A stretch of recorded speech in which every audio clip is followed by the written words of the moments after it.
ప్రైజ్లార్డ్. మన ప్రభువైన యేసుక్రీస్తు నామమున సంఘంలో ఉన్నటువంటి ప్రతి ఒక్కరికి ప్రభువు పేరిట శుభాభివందనములు తెలియజేసుకుంటున్నాను. మరి ప్రాముఖ్యమైన సమయమునకు మనం వచ్చి ఉన్నాం. ఇది పరిశుద్ధ దినమని, దీనికి ఒక పవిత్రత ఉందని, మనమందరము కూడా పరిశుద్ధులుగా పవిత్రులుగా ఉండాలని దేవుడు ఆకాంక్షిస్తున్నాడు. అట్టి ప్రవర్తనతో మనం వచ్చి ఉన్నామా ఒక్కసారి ఆలోచించుకొని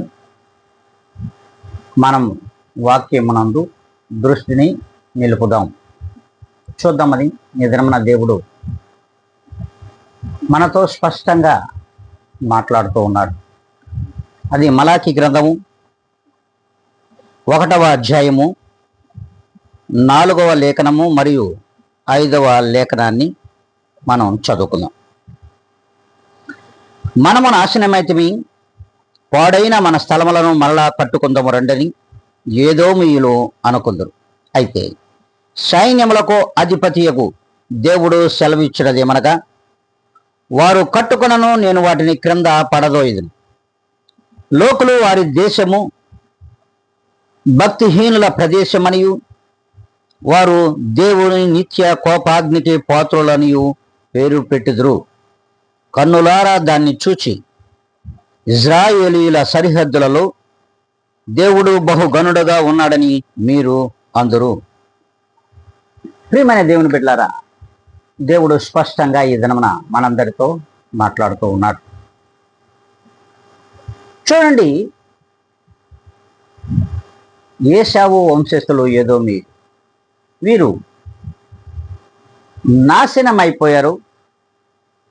అయినను వారి యొక్క గర్వము వారిని విడిచిపెట్టలేదు. అందుకే దేవుడు లేడని, దేవునికి వ్యతిరేకులుగా బ్రతికినటువంటి ఏదోమీయులు ఈ దినమున వారు అనుకుంటున్నారు, రండి పాడైన నాశనమైపోయిన పట్టణంలో మరలా కట్టుకుందాము, మనకంటే ఎవరు గొప్పవారు అని మరి దేవునికి వ్యతిరేకంగా నూతనమైనటువంటి పట్టణములను కట్టుకున్నటకు కూడా ప్రయత్నించుతున్నారు. అయినా కూడా దేవుడు సెలవిచ్చుచున్నారు, వారు కట్టుకున్నను, నేను మరలా పడద్రోయుదును. వారు ఎంత బంగళాలు కట్టుకోవచ్చు, ఎంత అయినా పట్టణములు కట్టుకోవచ్చు, గోపురములు కూడా కట్టుకోవచ్చు, కానీ నేను వాటిని క్రింద పడదోయుదును. ఎందుకో తెలుసా? నా నిత్య కోపాగ్నికి మీరు బలి అవుతున్నారు. ఎందుకంటే మీరు నా మాట విననొల్లని జనులుగా ఈ లోకంలో ఉన్నారు. నా మాటను కానీ నాకు కానీ నీవు భయపడుట లేదు, నా యందు భక్తి లేదు. కనుక మీరు ఎంత గొప్ప పట్టణములు కట్టుకున్నా, ఆకాశం అంటే నిర్మాణములో నిర్మించుకున్నా, గోపురములు నిర్మించుకున్నా, నేను పడదోసేదే. ఏ మాత్రము కూడా వాటికి నేను విలువ ఇవ్వను. కనుకనే మీరు భక్తిహీనులుగా ఈ లోకములో ఉన్నారు అని లోకులే మిమ్మల్ని అంటారు.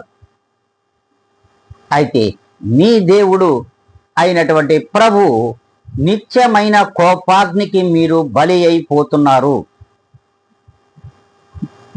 నిత్య కోపాగ్నికి బలి అవుతున్నారు. కనుకనే దేవుడు గొప్పగా ఈ మాటలు చెప్తూ ఉన్నాడు. అందుకే దేవాతి దేవుడు, సృష్టికర్త అయినటువంటి దేవుడు మరి సహాయకుడుగా ఉన్నాడు, మహాగణుడుగా ఉన్నాడు అని మీరు ఒకనాడు తెలుసుకుంటారు. ఈనాడు మీరు పాడైపోయిన నిర్మాణాలను మరలా మీరు కట్టుకోవాలని ప్రయత్నిస్తూ ఉన్నారు. కానీ మీరు ఎన్నిసార్లు కట్టినా నేను పడదోస్తాను, కూలగొట్టుతాను. అంతేకాదు, నా నిత్య అగ్నికి మీరు గురి అవుతూ ఉండాల్సిందే అని దేవుడు స్పష్టంగా సెలవిస్తూ ఉన్నాడు. మరి దేవుడి దినం నా ప్రాముఖ్యమైన అంశం, దేవుని నిత్య అగ్నికి బలి అయ్యేవారు ఎవరు? ఎవరు నిత్యాగ్నికి మరి పాత్రులు? దేవుని నిత్యాగ్నికి పాత్రులు ఎవరు అని దేవుని వాక్యము ఈ దినమున మన ముందుకు రాబోతుంది. చూడండి ప్రియమైన దేవుని బిడ్డలారా, మనము భయభక్తులు కలిగిన వారమే, దేవునిలో ఉన్నవారమే, దేవునితో నడుస్తున్న వారమే, దేవుని తింటున్న వారమే, దేవుని మాటలు వింటున్న వారమే. కానీ మనము నటించుచున్నామనే విషయాన్ని కూడా ఏనాడు కూడా ఏ వ్యక్తి కూడా మర్చిపోకూడదు. జీవించడం లేదు. సంఘములలోనూ, సార్వత్రిక సంఘములలోనూ, యాజిక సమూహములలో కూడా ఇదే జరుగుతూ ఉంది. ఏం మాత్రము కూడా మనము దేవునికి భయపడటం లేదు. ఎందుకో తెలుసా? ఆయన మనకు కనిపించడం లేదు కదా. కనిపించే వారికి భయపడుతున్నాం. కనిపించే వాటిని సృష్టిలో ఏర్పాటు చేసుకుంటున్నాం. అందుకే మనకు కనువిప్పు లేదు. మనము దేవుని కనగలలేకపోతున్నాం, దేవుని కనుగొనలేకపోతూనే ఉన్నాం. కనుక దేవుని వాక్యమే స్పష్టంగా సెలవిస్తూ ఉంది. ఎంత చెప్పినా మనం వినుటలేదు, ఎంత చెప్పినా దేవునికి లోబడుటలేదు, ఎంత చెప్పినా దేవునిని మనము మన నివాస యోగ్యమైన స్థలముగా దేవుని మందిరములను ఎంచుకోలేకపోతున్నాం. ఏమని దేవుని బిడ్డలారా, అందుకే హెబ్రీయులకు రాసిన పత్రికలో పౌలు గారు ఒక మాట చెప్తున్నారు. చూద్దాం. అది కూడా 12వ అధ్యాయంలో మరి 28, 29 లేఖనాల్లో మనం చదువుకున్నట్లయితే, అందువలన మనము నిశ్చలమైన రాజ్యమును పొంది దైవ కృప కలిగి ఉందము. ఆ కృప కలిగి వినయ భయభక్తులతో దేవునికి ప్రీతికరమైన సేవ చేయదము. ఎలయనగా మన దేవుడు దహించు అగ్ని అయి ఉన్నాడు. ఆయన దహించు అగ్ని అయి ఉన్నాడు. అట్టి దహించు అగ్నికి మనము భయపడుతూ ఉన్నామా? రండి, మనమందరం కూడా దేవునికి సేవ చేయదము రండి అని అంటున్నాడు. ఎలా? వినయ భయభక్తులు కలిగినటువంటి సేవ చేయాలి దేవునికి. అనలేం. ఎందుకంటే మనలో అతిశయం ఎక్కువ, మనలో ఆత్రం ఎక్కువ, మనలో ఆరాటం ఎక్కువ. ఎక్కడ? లోకంలో, దేవునిలో కాదు. ప్రియమైన దేవుని బిడ్డలారా, అందుకే దైవ కృప కలిగిన వారమై మనం ఉండాలి. నిశ్చలమైన స్థితి కలిగి ఉండాలి. నిశ్చలమైన స్థితి అంటే ఏక మనస్సు కలిగినటువంటి, స్థిరత్వము కలిగినటువంటి జీవితాన్ని నిశ్చలమైన స్థితి అంటారు. మరి అలాంటి నిశ్చలమైన స్థితి మనలో ఉందా? దైవ కృప కలిగి మనము ఉన్నామా? ఆ కృప కలిగిన వారిమైతే వినయ భయభక్తులు కలిగిన వారిగా దేవునిలో మనము జీవిస్తాం. అందుకే మనము దేవుని మందిరమునకు రావాలి. అక్కడ ప్రభువైన యేసుక్రీస్తు వారు దహించు అగ్ని అయి ఉన్నాడు. దీనిని మర్చిపోతే మన జీవితాలు అల్లకల్లోలమైపోతాయి. ప్రియమైన దేవుని బిడ్డలారా, మనం ఒక్కసారి ఆలోచించగలమా? ప్రియమైన యాజక సమూహమా, సార్వత్రిక సంఘములలో విశ్వాస సమూహమా, ఒక్కసారి మనలను మనము ఆత్మ పరిశీలన చేసుకోవాల్సిన అవసరము ఉంది. అందుకే మనము ఆయనకు భయపడు వారిగా ఉన్నామా? చెప్పండి ఒక్కసారి. భయభక్తులు కలిగిన వారిగా మనం ఉన్నామా? ఒక్కసారి ఆలోచించాలి. ప్రభువే ప్రశ్నిస్తాడు, మీరు నాకు భయపడు వారుగా ఉన్నారా? ప్రియమైన దేవుని బిడ్డలారా, ఉన్నారా అంటే ఒక్కసారి మనలను మనము ఆత్మ పరిశీలన చేసుకోవాల్సిన అవసరం కూడా ఉంది. అంతేకాదు, మనము ఏ స్థితిలో ఉన్నా కానీ, ఎంతటి గనులమైనా కానీ, ఎంత ధనవంతులమైనా కానీ, ఐశ్వర్యవంతులమైనా కానీ, దేవునికి లోబడి భయభక్తులు కలిగినటువంటి జీవితం మనం కలిగి ఉంటే ఖచ్చితంగా అతి భయము కలిగినటువంటి వారిగా, వినయ భయభక్తులు కలిగిన వారిగా ఆయన సంఘమునకు మనము విచ్చేస్తాము. ఆయన సంఘమునకు మనము రాగలం. అంతేకాదు, ప్రభువు వారే స్పష్టంగా సెలవిస్తూ ఉన్నాడు. చూడండి, మనము ఎలా ఉంటున్నాము అనే దానికి కూడా ప్రభు స్పష్టంగా సెలవిస్తున్నాడు. మనం ఎప్పుడైతే వినయ భయభక్తులు కలిగిన వారిగా దేవునికి లోబడి ఉంటాము, అప్పుడంట ప్రభువు వారే సెలవిస్తూ ఉన్నాడు. కాబట్టి ప్రభు సహాయుడు, కాబట్టి ప్రభువు సహాయుడు. హెబ్రీయులకు రాసిన పత్రిక 13వ అధ్యాయం 6వ లేఖనంలో సెలవిస్తుంది. కాబట్టి ప్రభువు మనకు సహాయుడు. నేను భయపడను, మనుష్యులు నాకేమీ చేయలేరు. నేను భయపడను, మనుషులు నన్ను ఏమీ చేయలేరు అని మంచి ధైర్యమును తెచ్చుకొని ఈ లోకంలో జీవించే వారిగా మనం ఉంటామని పౌలు గారు అంటున్నారు. ప్రియమైన దేవుని బిడ్డలారా, అలాంటి దేవుడు మనకు సహాయము చేయగలవాడే కానీ సహాయ నిరాకరణ చేసేవాడు కాదు. మరి అట్టి సహాయుడికి మనము ఎలా ఉండాలి? అట్టి సహాయుని దగ్గర మనం ఎలా ఉండాలి?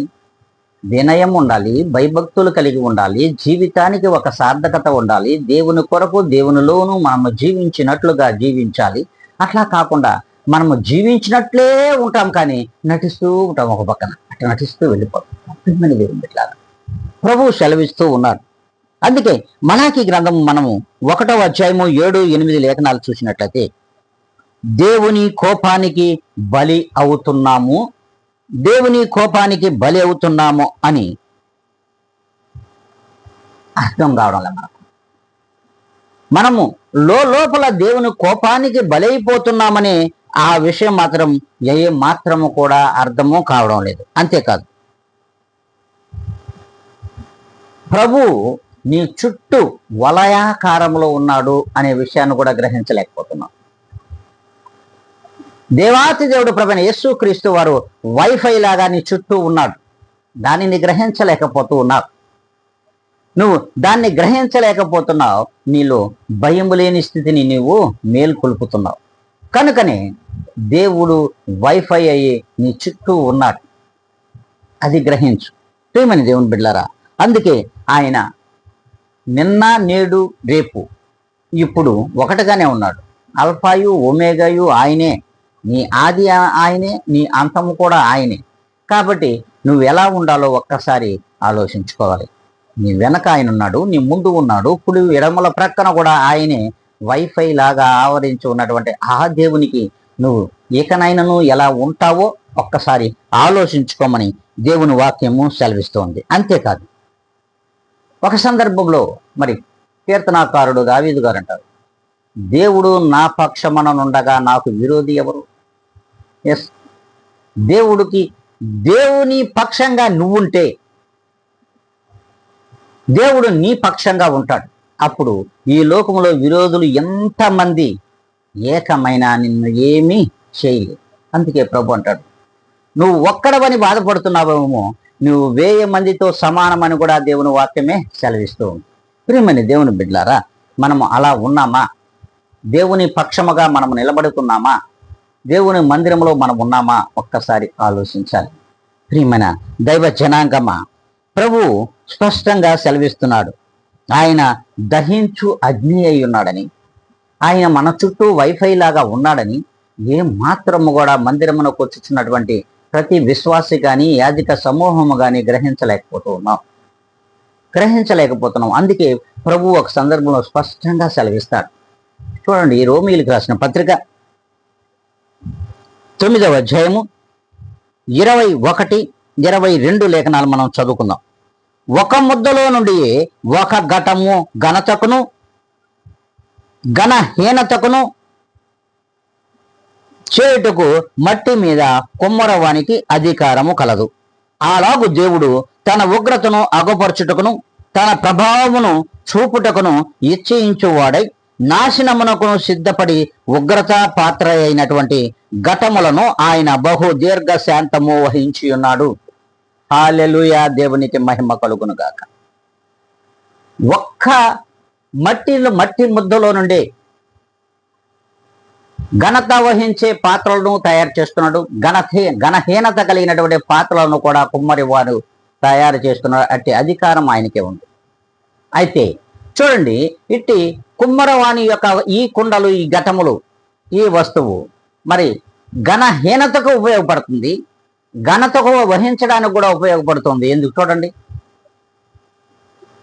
ఘనహీనత అంటే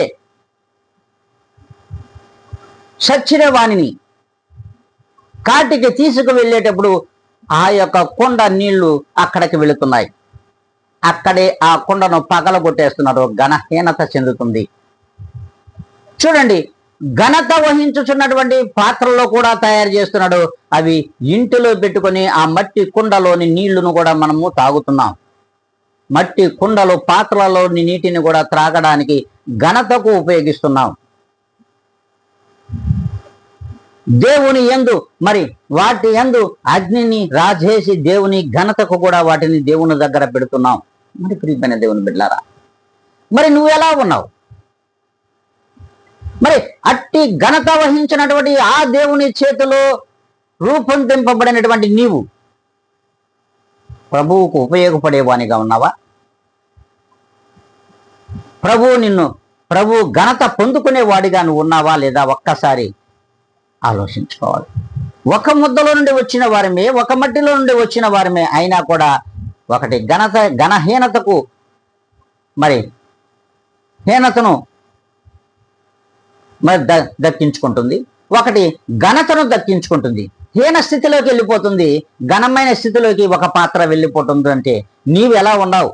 ఈ దేహం అనే ఈ పాత్ర దేవునికి ఉపయోగపడే విధంగా ఉన్నదా, లేక ఘనహీనతకు మరి హీనమైన స్థితిలో నిత్య అగ్నికి లోనయ్యే స్థితిలో ఉన్నదా నీ దేహం? ఒక్కసారి నిత్య అగ్నిలో కాలే రీతిగా ఉన్నదో ఒక్కసారి నువ్వు ఆత్మ పరిశీలన చేసుకోవాలి. దేవునికి ఉపయోగపడే వాడివైతే నువ్వు నిత్య రాజ్యంలో దేవునికి ఆనుకుని జీవిస్తావు. మరి దేవునికి ఉపయోగపడలేకపోతే, దేవుని మాట విననల్లని జనులుగా నువ్వు ఉంటే, దేవుని మాటను వ్యతిరేకించి మరి వినయ భయభక్తులు నీలో లేనట్లయితే నువ్వు నిత్య అగ్నికే లోనైపోతున్నావని దేవుని వాక్యము స్పష్టంగా సెలవిస్తూ ఉంది. ప్రియమైన దేవుని బిడ్డలారా, ఒక్కసారి మనలను మనము గ్రహించాలి.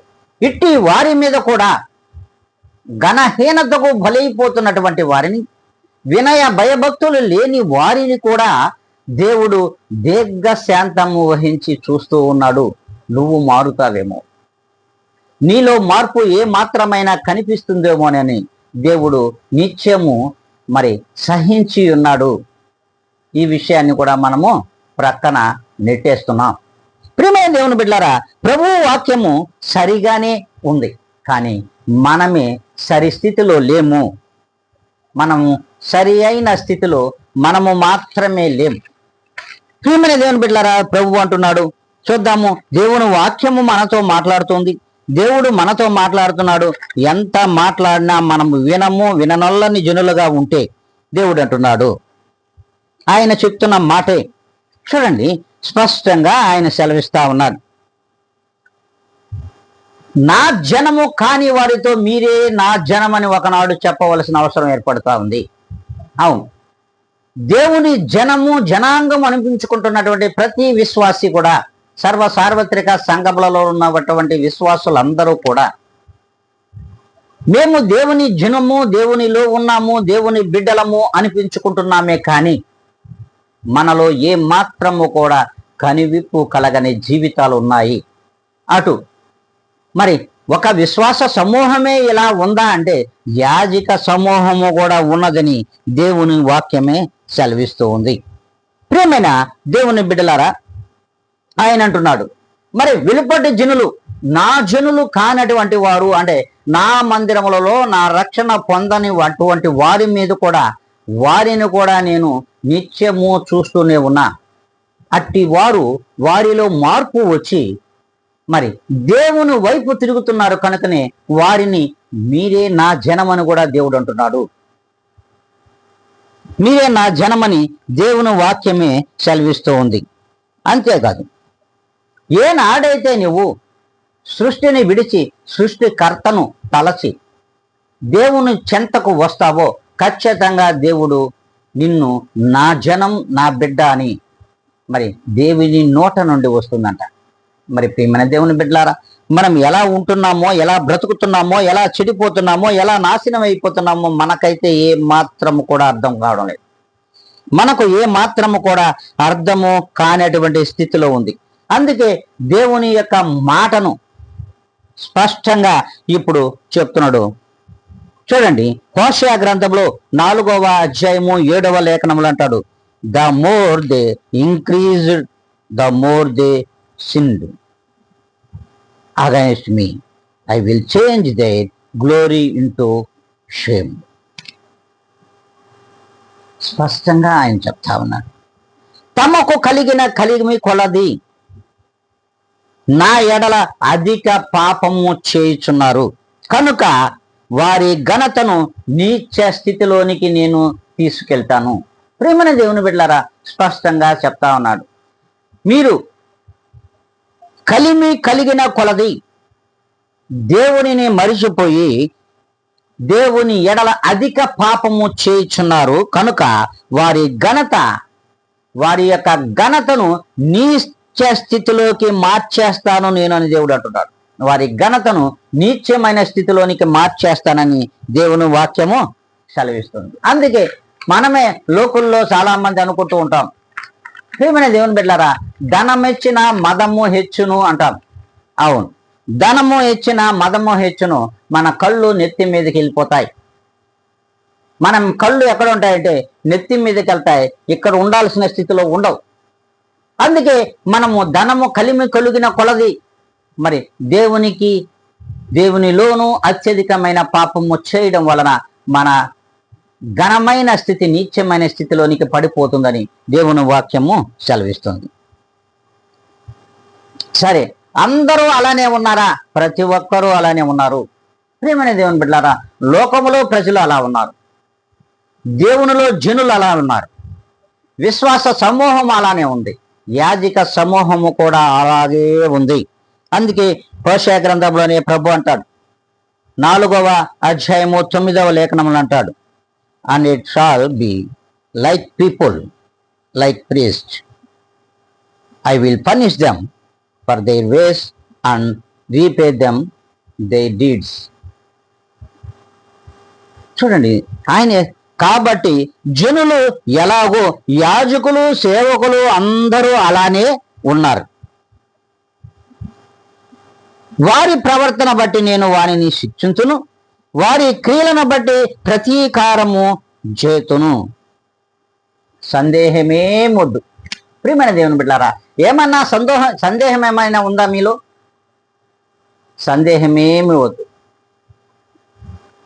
ఆయన జనులు అలానే ఉన్నారు, విశ్వాసులు అలానే ఉన్నారు, యాజక సమూహం కూడా అలాగే ఉంది.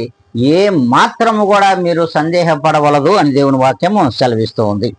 ప్రియమైన దేవుని బిడ్డలారా, అందుకే ప్రభు అంటున్నాడు, మీరు ఒక్కసారి ఇంటికి వెళ్ళిన తర్వాత మీరు చదువుకోండి. హోషేయ గ్రంథంలోని 5వ అధ్యాయము 14-15 లేఖనాలు చదువుకోండి. 6వ అధ్యాయము 1 చదవండి. హోషేయ గ్రంథంలోని 6-7 కూడా మీరు చదువుకున్నట్లయితే, దేవుని నిబంధనను మనము మీరి ఉన్నాము, దేవుడు మనలను విడిచిపెట్టి ఉన్నాడు, తిరిగి ప్రభు పాదాల మీద పడుదము రండి అని ఆనాటి మరి దేవుణ్ణి విడిచినటువంటి ప్రజలు చెప్పుకుంటున్నారు. చూడండి, మనము దేవునికి వ్యతిరేకంగా అనేక క్రియలలో పాలు పంపులు పొందాం. మనము దేవుని నిబంధనను మరి ప్రక్కకు నెట్టాం కనుకనే మనం అనేక పాపములు చేసి ఉన్నాము. కనుక ఇప్పుడైనను దేవునికి సాగిలిపడి నమస్కరించుదము రండి అని వారిలో వారు మాట్లాడుకోవడం కూడా ఇటు గ్రంథాలలో మనం చూస్తాం. ప్రియమైన దేవుని బిడ్డలారా, మనము ప్రభువుని విడిచిపెట్టి ప్రభు పాదాల మీద పడుదము రండి అని చెప్పుకున్నట ఆనాటి జనులు చెప్పుకున్నట చూస్తున్నాము. కానీ ఈనాటి జనులు ఏ మాత్రం కూడా పశ్చాత్తాప హృదయం లేదు. మేము పాపము చేశామో, పాపములో నుండి మేము దేవుని దగ్గరకు వచ్చి ఆయన పాదాల మీద పడి వాటిని ఒప్పుకోవాలని ఆ ఒప్పుకోలు మాత్రం ఏ మాత్రము ప్రభువుకు కనిపించడం లేదంట. అందుకే దేవుని వాక్యము మనతో మాట్లాడుతూ ఉంది. అందుకే ఆయన పాదాల మీద పడితే స్వస్థపరచువాడు ఆయనే. ప్రభువైన యేసుక్రీస్తు మాత్రమే స్వస్థపరచువాడు. అందుకే దేవుడు స్పష్టంగానే చెప్తున్నాడు. హోషేయ ద్వారా మెక్కచ్చిగా పలికాడు. విందాం రండి. మన మాటలు, మన క్రియలు, మన చేష్టలు, మన దోషములు ఇవన్నీ కూడా రాజులు మెచ్చుకోవచ్చు, అధిపతులు కూడా మెచ్చుకోవచ్చు. కానీ నా ప్రభుని యేసు క్రీస్తు మాత్రమే మాత్రము కూడా వీటిని మెచ్చుకోడు. మీ యొక్క దోషాలు, మీ లోపాలు, మీ యొక్క అన్యాయాలు, మీ పాపములు, వీటన్నిటిని కూడా మీ యొక్క ఘనతను బట్టి, మీ యొక్క ఐశ్వర్యమును బట్టి రాజులు మెచ్చుకోవచ్చు, మీ మాటలు విన్నటువంటి అధిపతులు కూడా మెచ్చుకోవచ్చేమో, కానీ నా ప్రభుని యేసు క్రీస్తు మెప్పు మాత్రము ఏ మాత్రము నువ్వు పొందుకోలేవు. యేసును మాత్రము నువ్వు సంతోష పెట్టలేవు. నీ మాటల చేత యేసును సంతోష పెట్టలేవని దేవుని వాక్యం స్పష్టంగా సెలవిస్తుంది. ప్రియమైన ఇజ్రాయేలు ప్రజలారా, ఆయన ఒక మాట అంటాడు. చూడండి, హోషేయ గ్రంథంలో 8వ అధ్యాయము 14వ లేఖనంలో, ప్రజలు తమ కొరకే నగరాలను కట్టించుకొని సృష్టికర్తను మరచి ఉన్నారు. మరొక జనమైతే ప్రాకారముగా పట్టణములను చాలా కట్టి ఉన్నారు. అయితే నేను వారి పట్టణములో అగ్నిచే తగలబెట్టదును, వారి నగరాలను కాల్చివేయుదును. ప్రియమైన దేవుని బిడ్డలారా, చూడండి, కొంతమంది ప్రజలైతే అనేక పట్టణములు కట్టుకుని ఉన్నారంట, నగరాలను నిర్మించుకున్నారంట. అయితే ఒక ప్రజలైతే పట్టణ ప్రాకారములను కట్టుకున్నారు, పట్టణములు అనేకములను నిర్మించుకున్నారు. అయితే మాత్రము దేవుని యందు వినయ భయభక్తులు లేని ఇట్టి పట్టణములను దేవాతి దేవుడు కాల్చివేస్తానని దేవుడు అంటున్నాడు. కాల్చివేస్తానని దేవుడు అంటున్నాడు. అంతేకాదు, అగ్ని చేత అట్టి వారి పట్టణములను తగలబెట్టేస్తానంటున్నాడు. ప్రియమైన దేవుని బిడ్డలారా, వారిలో నువ్వు ఉన్నావా? వారిలో నువ్వు ఉన్నావా? ఒక్కసారి సందేహం రాలేదా మీకు? ప్రియమైన దేవుని బిడ్డలారా, మీలో అట్టివారు ఉన్నారేమో, ఒక్కసారి ఆత్మ పరిశీలన చేసుకోమని దేవుని వాక్యము సెలవిస్తూ ఉంది. ప్రియమైన యాజిక విశ్వాస సమూహమా, దేవుని యొక్క స్నేహితులారా, మీతో దేవుడు స్పష్టంగా మాట్లాడుతున్నాడు. శిక్షా దినము సమీపించి ఉన్నది. శిక్షా దినము సమీపించి ఉన్నది. మన స్థితి ఎలా ఉందో ఒక్కసారి ఆత్మ పరిశీలనలో పడాల్సిన అవసరం కూడా ఉన్నది. అంతేకాదు, మనం అనుకుంటున్నాం మనకు రాజు లేడు, మనకు ఏ దేవుడు లేడు, మనకు అధికారులు లేరు అని నువ్వు అనుకుంటున్నావేమో. ప్రియమైన దేవుని బిడ్డ, ఇట్టి గర్వము చేత నిన్ను నువ్వు నాశనము చేసుకుంటున్నావు. నిన్ను నువ్వే నాశనము చేసుకుంటున్నావని దేవుని వాక్యము సెలవిస్తుంది. అంతేకాదు, ఇలాంటి గర్వము చేత వెర్రి తలలో వేసేటువంటి అజ్ఞానము నీలో ఉందేమో, ఒక్కసారి పరిశీలించుకోమని కూడా దేవుడు సెలవిస్తూ ఉన్నాడు. అంతేకాదు, చూడండి ప్రియమైన దేవుని బిడ్డలారా, దేవుడు స్పష్టంగా మాట్లాడుతున్నాడు. హోషేయ గ్రంథము 12వ అధ్యాయము 3-4 లేఖనాలు. తల్లి గర్భమునందు యాకోబు తన సహోదరుని మడిమ పట్టుకున్నాడు. మగసిరి గలవాడై అతడు దేవునితో పోరాడను. అతడు దూతతో పోరాడి విజయముందెను. అతడు కన్నీరు విడిచి అతన్ని బ్రతిమాలుకొని బేతేలులో అతనికి ప్రత్యక్షమాయెను. ఆయన అక్కడ మనతో మాట్లాడెను. ప్రియమైన దేవుని బిడ్డలారా, చూడండి, మరి యాకోబు తన యొక్క తల్లి గర్భములో ఏశావు మడిమ పట్టుకొని బయటకు వచ్చాడు. చూడండి, అట్టి యాకోబు చేసినటువంటి మోసకరమైనటువంటి క్రియల చేత, దోషముల చేత, అనేక పాపముల చేత మరి దేవునితో పోరాడి గెలిచాడు. దేవుని దగ్గర తన పాపములను ఒప్పుకున్నాడు. ఏనాడు కూడా ఆయన గర్వించలేదు. అంతేకాదు, బేతేలులో దూతతో మరి ఆనాడు పోరాడి విజయము సాధించాడు. అంతేకాదు, ఆయన విజయము సాధించడమే కాకుండా కన్నీరు విడిచాడండి. కన్నీరు మున్నీరుగా ఆయన ఏడ్చి దేవుని పాదాలు పట్టుకున్నాడు. ఏడ్చి తన పాపములను, దోషములను, తన అన్యాయపు క్రియలన్నిటినీ, మోసాన్ని ఆయన ఒప్పుకొని దేవుని యందు ప్రాయశ్చిత్తపడ్డాడు. మున్నీరు అయ్యాడు. అందుకే దేవుని యొక్క ప్రత్యక్షతను ఆయన చూడగలిగాడు. దేవుని యొక్క ప్రత్యక్షతను ఆయన చూడగలిగాడు. ఆయన అక్కడ మనతో మాట్లాడినటువంటి మాటలు ఈనాడు చెప్తూ ఉన్నారు. ప్రియమైన దేవుని బిడ్డలారా, అలా నువ్వు ఉన్నావా? నువ్వు ఈ లోకాన్ని మోసం చేస్తున్నావా, దేవుణ్ణి మోసం చేస్తున్నావా? ఒక్కసారి నిన్ను నువ్వు ఆత్మ పరిశీలన చేసుకోవాలి. ఏశావు ఒక్క పూట కూటి కోసము తన జ్యేష్ఠత్వాన్ని విడిచిపెట్టేస్తాడనే విషయాన్ని దేవుడు ఎప్పుడో గ్రహించాడు. కానీ ఒక్క పూట కూటి కోసమే దేవుణ్ణి విడిచిపెట్టినట్టు వాడు దేవుడితో నడుస్తాడా? నడవడు. మనము ఒక్క పూట కూటి కోసము ఈ లోకములో దేవుణ్ణి మరిచిపోతున్నాం. లోకుల యొక్క మెప్పును పొందుకొని వారి వెంట వెళ్ళిపోతున్నాము. కనుకనే ఈ లోకములో మనకు పొట్టగతులు లేకుండా నిత్య అగ్ని పోలవుతున్నామని దేవుని వాక్యం సెలవిస్తాం. మన దేవుని బిడ్డలారా, ఇలా ఎలా ఉన్నాం, మనం ఏ స్థితిలో ఉన్నామో ఒక్కసారి మనలను మనము ఆత్మ పరిశీలన చేసుకోవాల్సిన అవసరం ఉంది. అందుకే దేవుడు అంటున్నాడు, ఓ ప్రజలారా, జనులారా, నేను తప్ప మీకు వేరొక దేవుడు లేడు, నేను తప్ప వేరొక సహాయుడు లేడు, నేను తప్ప వేరొక స్నేహితుడు మీకు లేడు, నేను తప్ప వేరొక సహాయకర్త మీకు లేడు అని దేవుని వాక్యమే సెలవిస్తా ఉంది.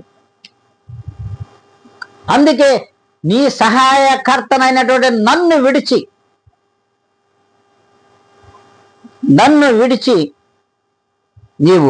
నిన్ను నీవే నిర్మూలన చేసుకుంటున్నావు.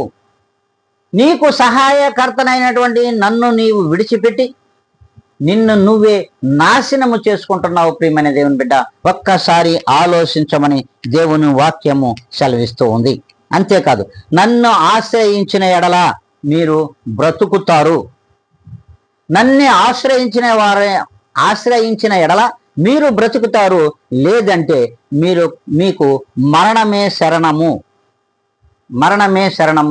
అట్టి మరణము దహించు అగ్ని అయ్యున్నది. నిత్య అగ్నికి నీవు పాత్రుడవు అవుతావు. అంటే నిత్య నరకములోనికి నీకు నెట్టివేయబడతావని దేవుని వాక్యము సెలవిస్తుంది. అంతేకాదు, చూడండి, ఎంత చెప్పినా విననటువంటి యోనాని ఒక్కసారి ఆయన్ను కూడా మీరు పరిశీలించుకోండి. యోనా గ్రంథములో 1వ అధ్యాయము 6-9 లేఖనాలు ఇంటికి వెళ్ళిన తర్వాత మీరు చదువుకోండి. ప్రియమైన దేవుని బిడ్డలారా, అంతేకాదు, 6-9 కాదు, మీకాలో 6వ అధ్యాయము 8వ లేఖనాన్ని కూడా మీరు ఒక్కసారి చదువుకోవచ్చు. ప్రియమైన దేవుని బిడ్డలారా, స్పష్టంగా ఆయన సెలవిస్తూ ఉన్నాడు. యోనాలో 1వ అధ్యాయము 6-9 లేఖనాలు చదువుకోండి. అలాగే మేకా అధ్యాయములు 6వ అధ్యాయము 9వ లేఖనాన్ని కూడా మీరు చదువుకున్నట్లయితే, ఓ మనుషులారా, ఏది ఉత్తమమో మీకు తెలియజేయబడి ఉన్నది. ఓ మనుషులారా, సార్వత్రిక సంఘములో ఉన్నటువంటి యాజిక సమూహములారా, సార్వత్రిక సంఘములలో ఉన్నటువంటి విశ్వాస సమూహమా, ఓ ప్రజలారా, లోకములోని ప్రజలారా, నా జనులారా, మీకు ఏది ఉత్తమమో తెలియబడి ఉన్నది. దానిని కూడా మీకు తెలియజేస్తూ ఉన్నాను. న్యాయముగా నడుచుకున్నటయు, కనికరమును ప్రేమించుటయు, దీన మనస్సు కలిగి దేవుని ఎదుట ప్రవర్తించుటయు.